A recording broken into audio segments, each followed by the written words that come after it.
This is an interesting question. It's a disturbing question.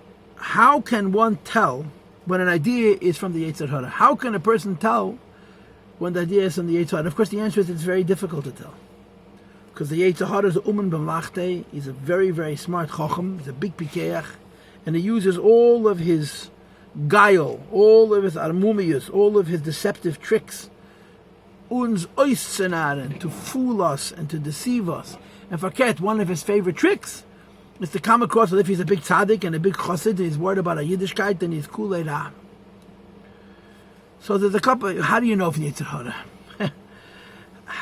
There's a part of me that wants to say, how could you not know it's the Yetzer Hara? It's so obvious from the Yetzer Hara. When it's the lazy thing, it's the expedient thing, it's the self-serving thing, it's from the Yetzer Hara.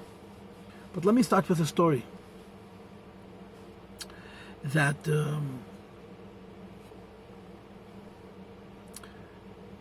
Reb Nachum Chernobyl was very poor. I think the Rebbe told us before bringing.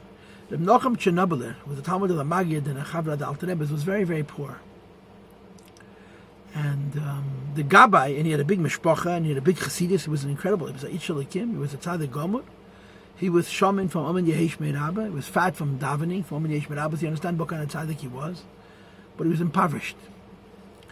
And the people who were running his house, who had to see to the bill got paid, the Gabbai, the Shamish, were always worried about the money.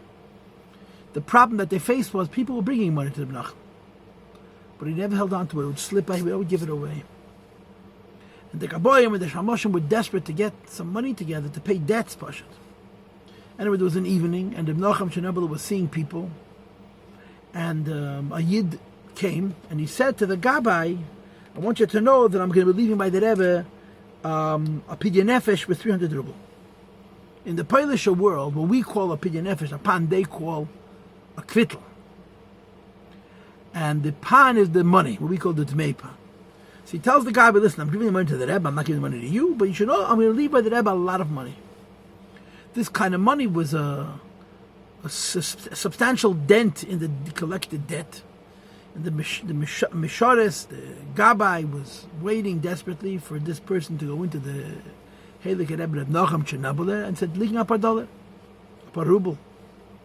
In any case, the night of Yechidus ends, and the Gabbai runs in, and there's a dish, a plate. And on the plate, people leave the nedavis. So there was a ruble coin, and a half a ruble coin, and 10 kopkes. And the 300 ruble are nowhere to be seen. And the Gabbai is very distraught. He says to the Reb Nachum, Rebbe, wo the Geld? People just spent hours of your time talking to you, getting advice and getting bracha v'atzlacha. And where's the resources? Where's the wealth? Where's the parnassa? He says, well, this is what there is. He says, what do you mean? So-and-so told me that he's leaving by you 300 ruble. Ah, yeah, he took it right. He took it left. And Reb Nachum says, yeah, you're right. He says, I'll tell you what happened. He says, when this year put me to 300 ruble, I said to myself, there's no way this money is for me. Why would they give me 300 ruble? So when someone is going to need the money, I'm going to give it to him. The next person who walked in came and said he has to make a chasana, and he needs 300 ruble. So my first instinct was, I just got the 300 ruble and I'm going to pay the 300 ruble. But as I'm thinking that thought, I had a second thought.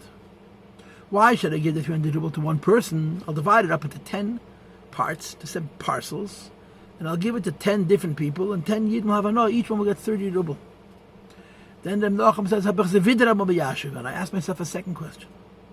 How come my first thought was to give the 300 ruble to one, and only afterwards did I get the idea to give the 300 ruble to 10?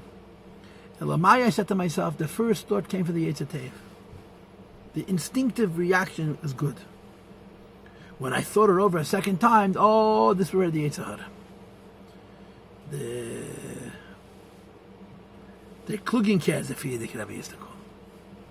And we know, I heard this, that the Mendel Futter was a detail that the Rebbe used to send him Ashpiyim. The Rebbe used to send him Ashpiyim. And people would come to the Mendel and ask him Eitzah when the Rebbe didn't want to give an Eitzah, and the Mendel was meant to give an Eitzah. So the Mendel said to the Rebbe, how am I supposed to answer people? And the Rebbe said, say the first thing that enters into your mind. And al derech you have a word which is in the Tzavah of the Mizitcher Magid. When he said to his son Avram the Malach, Aleres Dvoy, he says, "Zos folgen Zalmanu Leben." Listen to the Alter Rebbe. Vet ständig glücklich sein, you'll always be fortunate and successful. Weil sein Machshava, Rishoyne is a Nevuah Ktan. His first thought is a miniature prophecy. Yeah? Those Folgen Zalman Leben with the ständig Lichas, listen to the Alter Rebbe, and you'll always be fortunate, because his first thought is a miniature Nevuah. Now, the Pshat in these words is his first thought is a miniature Nevuah, and his second thought is even a bigger Nevuah. But there's also a Sfar to Sefer Ket. His first thought is a miniature Nevuah, and the second thought is already in from Chachamad of Minovi. It's his own Seichel. And this is a practical thing. Usually, when you have a question, the first thing that enters your mind is correct. Then the Yetzer Hara, the klugging cares the Friedrich because and the smart one gets involved, and he comes up with cheshbonos.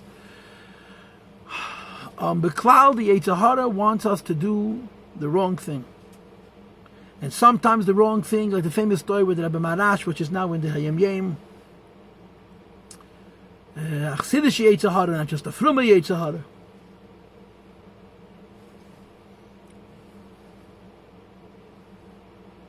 The Yetzer Hara can come in many, many forms.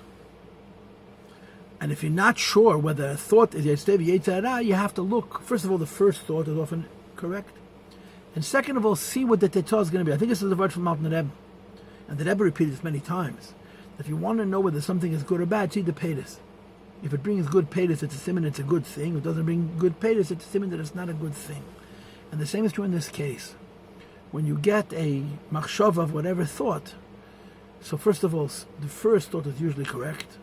Second of all, see where it's going to lead. And finally, you usually have a pretty good idea what comes from the Yetzer, what comes from the Yetzer Hara. The rikir is you have to defeat the Yetzer Hara. Einmal for allemal, or einmal, not zweitemol, not drittemol. Okay, good night.